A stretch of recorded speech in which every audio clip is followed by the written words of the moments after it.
Tonight, a stark warning as COVID cases rapidly rise. More from the nation's top health officials. Plus, COVID-19 concerns arise just days before an Electric City tradition, why there won't be a 4th of July parade in downtown Great Falls this year. And later, making a splash, how a grant proposal aims to fill a need here at home. Powered by the Montana Television Network. This is the 10 o'clock news on KRTV, Montana's news leader. Good evening and thanks for joining us on this Tuesday. I'm Tim McGonigal. And I'm Keely Middendorf. Beginning tonight with news around the nation. It looks like the COVID-19 death toll in the U.S. now stands at more than 127,000, and coronavirus infections are surging in much of the country, with 37 states reporting rising numbers and infections. Nancy Chen reports from New York. Dr. Anthony Fauci has a stark warning on the rapidly spreading coronavirus. I think it's important to tell you and the American public that I'm very concerned because it could get very bad. The infectious disease expert testified Tuesday on Capitol Hill, telling a Senate committee the U.S. response to the outbreak was heading in the wrong direction. We are now having 40,000+ new cases a day.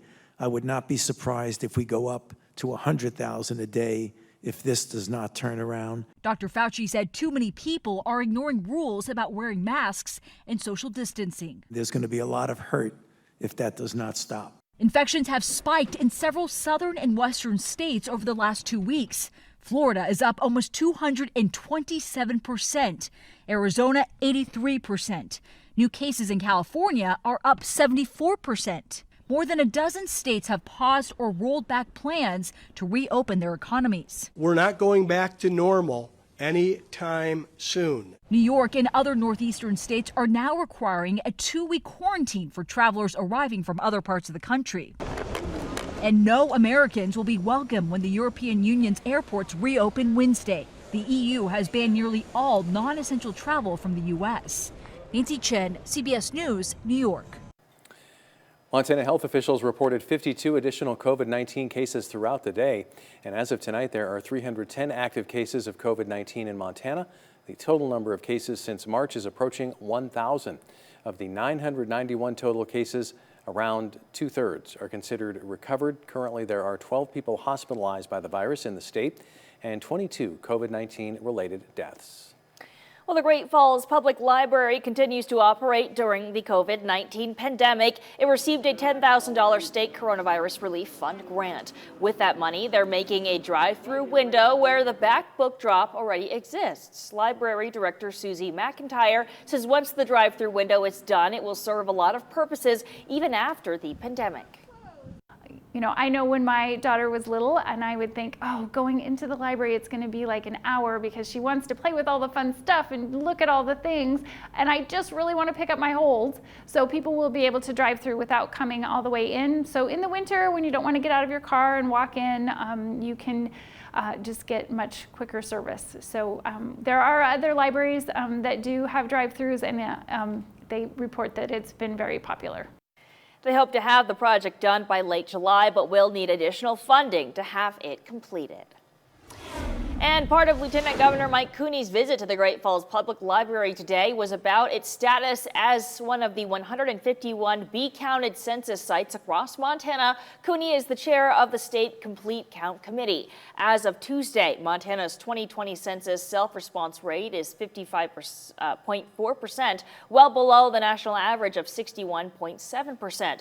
Over the coming months, the census will continue to resume many of its activities in the state that were suspended from March through May. It's estimated that for every Montanan that doesn't get counted, the state loses about $20,000 in federal funding.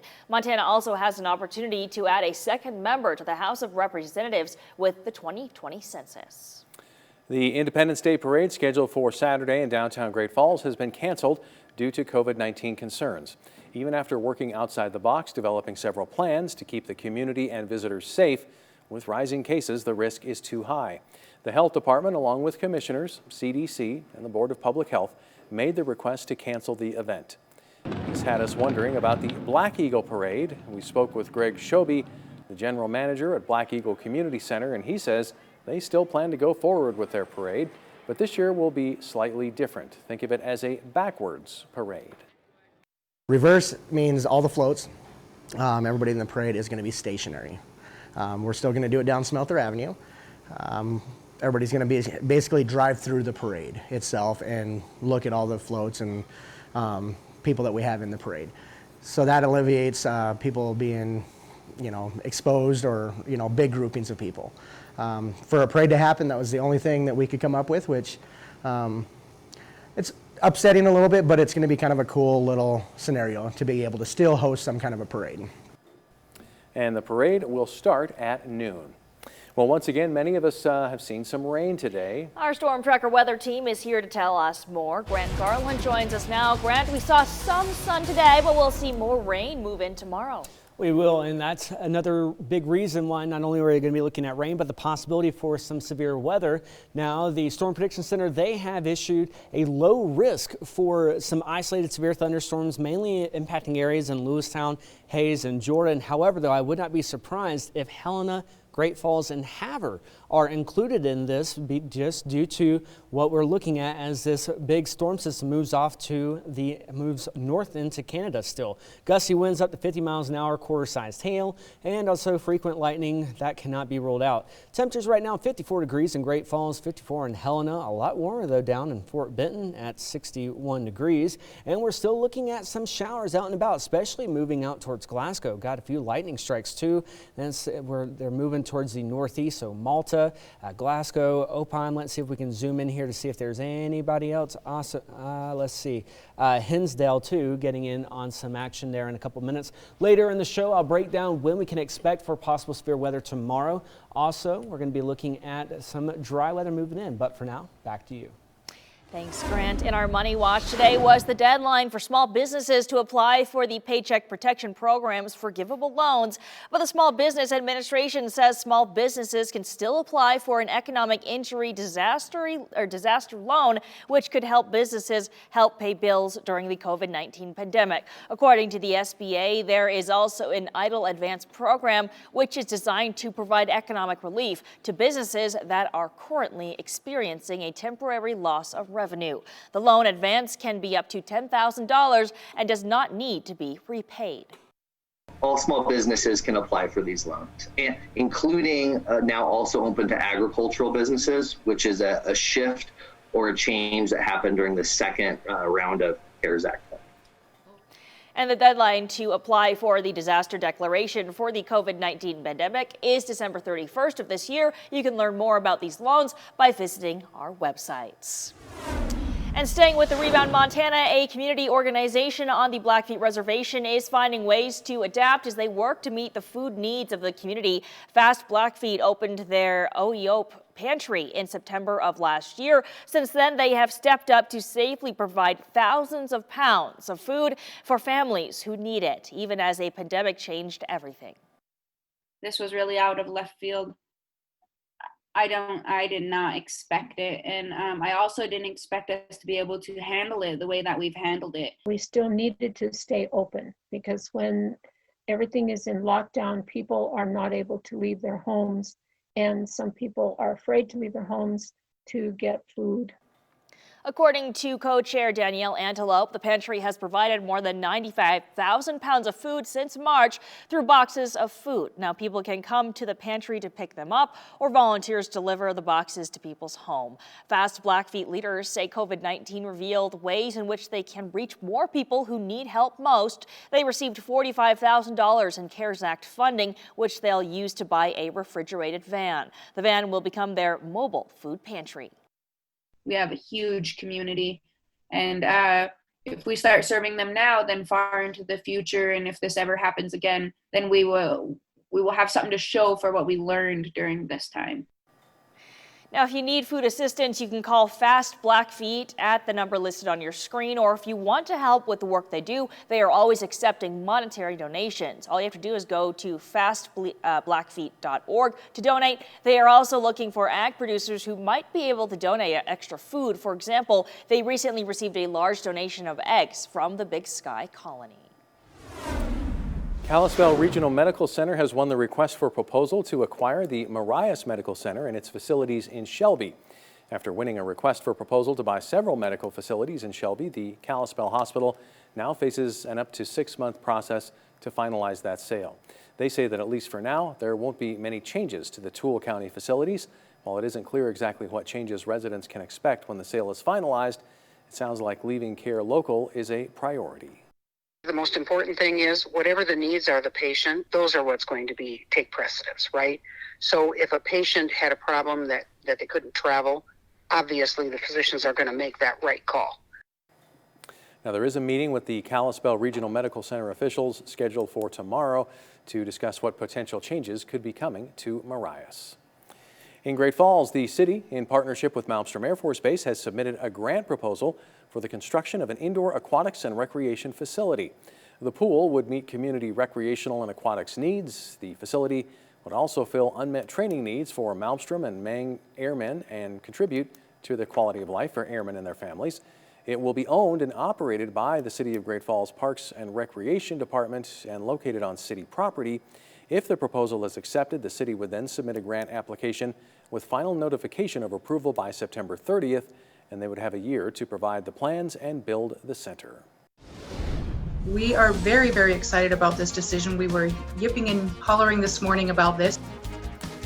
Coming up, a victory for a Montana family as the fight over school choice is brought to the U.S. Supreme Court. More from the heart of this debate next. Welcome.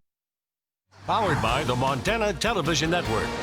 The 10 o'clock news continues on KRTV, Montana's news leader. Welcome back. A case from Montana is making waves across the country. The U.S. Supreme Court sides with a Kalispell family in a dispute over tax credits to help fund private school scholarships, including for religious schools. Here's Montana's chief political reporter, Mike Dennison, with reaction from the family at the center of the case. The decision Tuesday is a victory for 3 families whose children attend Stillwater Christian School in Kalispell. They benefited from a private scholarship program funded indirectly through a $150 state tax credit. But the Montana Supreme Court struck down the 2015 tax credit program, saying it violated Montana's constitutional provision that prohibits public aid to churches or any religiously affiliated organization, including schools. On Tuesday, the U.S. Supreme Court majority said that rationale violates the U.S. Constitution's Freedom of Religion Clause and reversed the Montana court.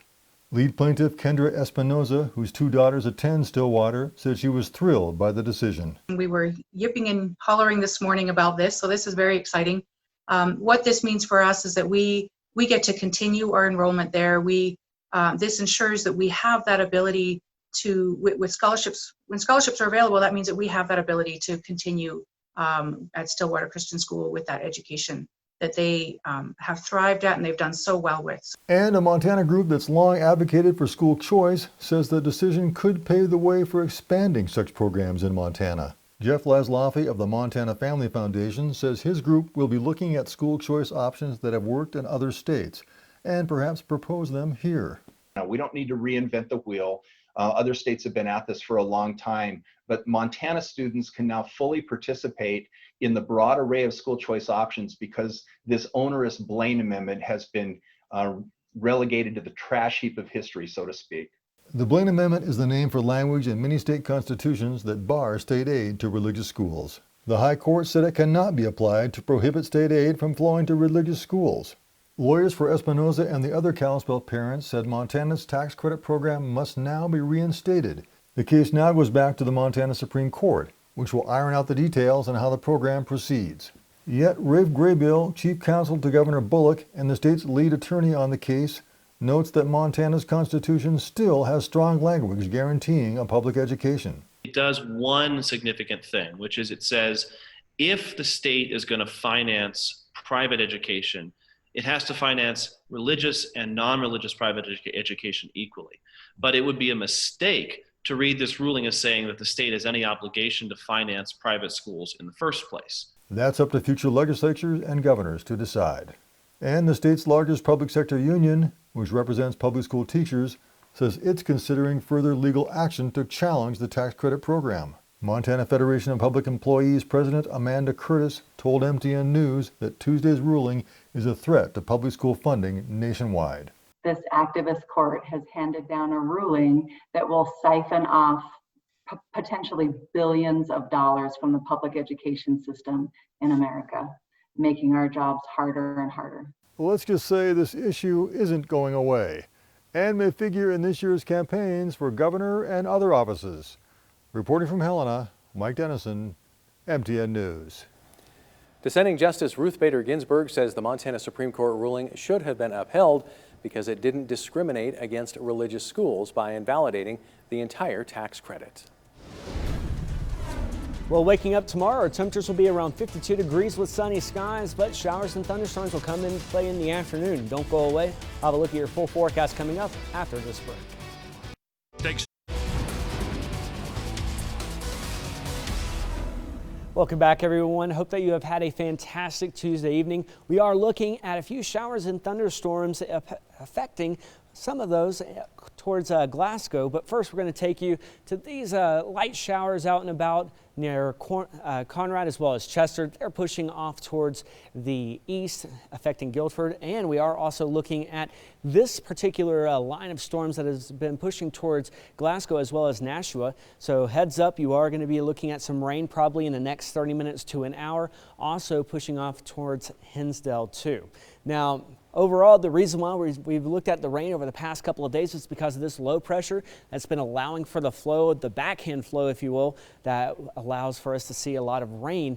But we are looking at that storm system pushing off towards the north. But the problem is that we still are going to have to deal with some of the remnants of it, and we're going to be looking at the possibility for isolated severe thunderstorms tomorrow. So right now we are only looking at our friends in Lewistown and Hayes and accompanying areas, surrounding areas affected by this. But I'm just going to go ahead and call it. I think that Great Falls and Helena could also be included in this, as well as Havre for tomorrow, just because as that low pressure is moving up, it will try and pick some of the storms up with it. So the main threats will be gusty winds up to 50 miles an hour, quarter-sized hail, as well as frequent lightning. And this will be in the late afternoon into the evening hours. So this is what I'm talking about. As we go throughout the night, we will see kind of, we'll dry out. We aren't going to be looking at much rain except for those up towards Kalispell and Cut Bank. Throughout the day tomorrow, it will be nice to start off with, but then we have showers and thunderstorms. Mainly this model is picking up between Helena and Bozeman that make their way towards Glasgow, and that's where we're going to be looking at the possibility for an isolated severe thunderstorm or two. As we head throughout the night, though, into Thursday morning hours, we're going to see our clouds lift into Canada. We're going to be expecting a beautiful Tuesday, so heads up, we are expecting a nice dry day, and we haven't had a dry day in a while, so I'm excited about that.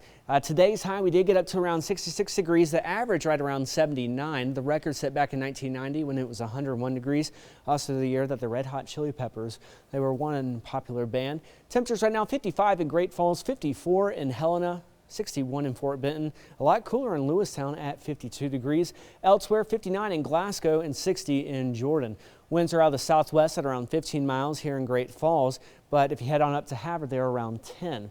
As we go throughout the night into tomorrow, we will see some places 30 to 40 mile per hour winds in Great Falls as well as Cut Bank by 2:30 in the afternoon, but they should die down as we head into Thursday morning. Our temperatures will warm up to around the 80s, especially for our July the 4th weekend. We're going to be looking at temperatures really warming up then, so heads up. We are going to expect the cooler temperatures to stick with us much longer. As we head throughout the night, 45 in Helena, 47 in Great Falls, 50 in Havre, and looking at 49 in Malta. And for our highs, temperatures tomorrow are going to be around 68 degrees for Choteau, 70 in Lewistown, and 78 in Malta, 69 in Helena. As we go throughout the next couple of days, we will continue to see the windy conditions. By Friday, mostly sunny. Can't rule out an isolated thunderstorm, though, or two. And on Saturday, we could be looking at scattered thunderstorms, but I think that's going to stay off towards Helena. But then a better chance for rain comes in on Sunday.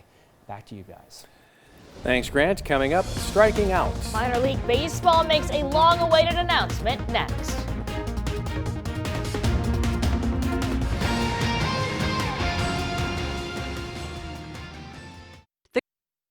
Powered by the Montana Television Network. The 10 o'clock news continues on KRTV, Montana's news leader.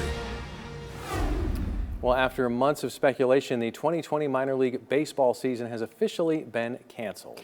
Now, minor league president Pat O'Connor announced the move in a statement this afternoon after Major League Baseball informed him they would not be providing players for affiliated teams. The news isn't surprising after the start to the season was postponed indefinitely, but now teams can move forward with refunds and adjusted sponsorship deals. The Great Falls Voyagers have already launched a Save Summer at Centene Stadium event series. We will have local reaction from Voyagers management on Wednesday. Well, over the past few weeks, we've seen some small schools across the country dropping athletics programs. And today, the University of Providence was the latest to cut a sport, discontinuing the women's hockey program after 3 years. Providence added women's hockey in 2017, but the Argos never played a game due to coaching turnover and difficulty in recruiting. Assistant Athletic Director Jim Sargent says the decision to end the program was made independently and not in response to the COVID-19 pandemic. Current head coach Greg Moore will move to a role with the men's hockey team. Scholarships will be honored for the athletes currently on the women's hockey roster. Well, last week, a Montana golfer won a state championship. MTN's Nick Petrocchini caught up with him on the course and shows us why he's one of the state's brightest young stars. This was immigrants Aubrey Kelly.